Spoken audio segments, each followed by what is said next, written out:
Let's go to Lena, who's on the line in Indianapolis, Indiana. Lena, you're on the Ken Coleman Show. Hi, Ken. How are you? I am living the dream, Lena. How can I help today?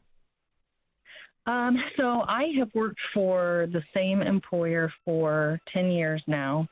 And over the summer, the position that I had since I was originally hired was eliminated. And they offered me another position to stay, which I took because I really did want to stay. I've been very happy with my employer. We have great leadership. Mm-hmm. I've had fabulous bosses. And this position isn't really, it was just a position that was available that they could put me into. And it's not really, it doesn't really jive for me. And so I'm kind of at a crossroads of, I feel like I really want to stay with my current employer, but I'm not sure if that's the right thing to do or if I should be looking for something elsewhere. I'm just not really sure. Yeah, well, I think it may be both and. So I think you stay for sure where you are right now because it's certainly a healthy organization and you're not miserable. It's just not the right job. So so what we do is we stay right now until we have the thing to step into. So there's two places to look, inward and outward. So when we look inward, we're talking about this is where without rocking the boat too much, you start looking around the company. You don't even actually need to talk about it. You just need to look around. Is there a position in your current company that you would feel much better about that is in your sweet spot where you're using what you do best to do something you really enjoy? So we look there first. Do you think there is? I think that's part of my struggle is there are a lot of different types of position with my employer. And a big part of the struggle has been that my previous position, I loved it.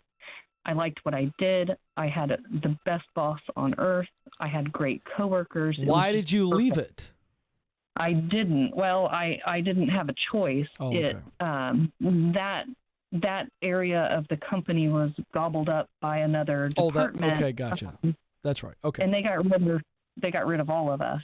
And so I won't have the option of ever going back to that. But I'm not saying you got to go back to it. I'm saying because you've had a position in that company that you absolutely loved, I think you need to write down what you loved about it. Get it on paper and get it out of your head and look at it.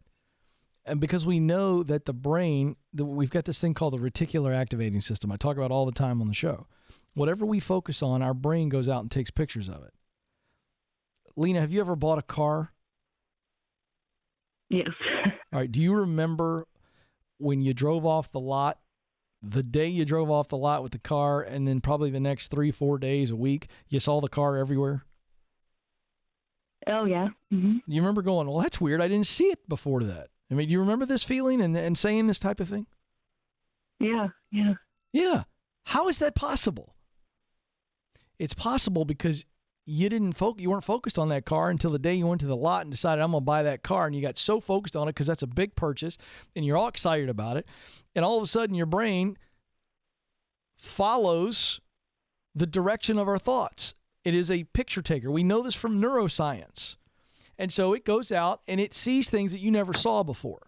So I want you to write out all of the things that you loved about the previous job at your current employer and really focus on it and go, is there another position in the company that has a lot of these things in it? And then you begin to look for it. You're not telling anybody, you're not rocking the boat, but you begin to look for it. And we're going to find out pretty quickly, does that position exist? So that's what I'm saying. I don't know why you would struggle with that. It's either there or it's not. Do you understand what I'm saying? Mm-hmm. Okay, great. Now, once you've done that, we've looked in the company to see if is there a position that allows me to do this that I love. We got the same list of things in front of us, and we start looking for that out in the job market. In Indianapolis, there's a great job market.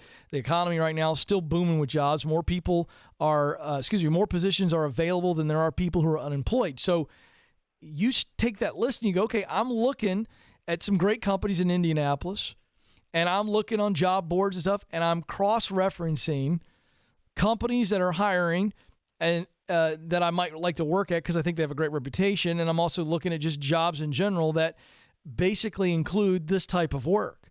And so you're really clear on what you're looking for. And because you're very focused on what you're looking for, you're going to begin to see it. And you go, okay, great. Here are these opportunities. So you stay where you are, even though it's in a job that you don't love, because it's in a place you love and you're safe, and it's going to give you the time to look for something else, and it's a no pressure situation. But again, if you find, let me go back to scenario one, if you find something in your current company that meets the needs of what you want in a job, then it's when you go to your leader and go, hey, because of what happened before that I had no control over, I got kicked out of the nest, so I'm here, and I just think I'm a better asset in a position over here like the one I had before, which I absolutely loved. How do you feel about me throwing my hat in the ring over there? And you just talk about it face up, straight up, and there's nothing shady going on, and I think that opportunity could become a real option for you. So those are your two directives. That's what you need to be doing, and trust me, you'll find it.